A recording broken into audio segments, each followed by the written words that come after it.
2007 full majority 403 சட்டமன்றத்தில் 206 சட்டமன்ற வெற்றி, இடைத்தேர்தலில் வந்து 236 எம்எல்ஏ வெற்றி பெற்று தனி மெஜாரிட்டி வந்தாங்க. 2009 21 எம்பி 20 ராஜ்யசபா எம்பி. 2009 சொன்னாங்க பிரைம் மினிஸ்டர் பிரதமர் வேட்பாளர் மாயாவதியை நாங்கள் பார்த்தோம்.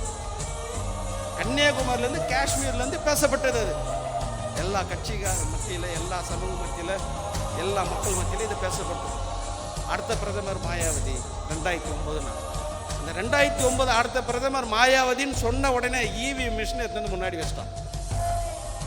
இவிஎம் மிஷினு யாரை காங்கிரஸ் ஒழிக்கிறதுக்கோ இங்கே இருக்கிற திமுக திராவிட கழகத்தை ஒழிக்கிறதுலாம் இல்லை. 2009 மாயாவதி பிரதமராக போகிறான்னு சொன்ன உடனே 2009 எடுத்து வந்து இவிஎம் மிஷினை எடுத்து வச்சாங்க. ஏன்னா மந்திரம் தந்திரம்லாம் பழிக்கல, இயந்திரத்தை எடுத்து வந்து வச்சிடலாம்.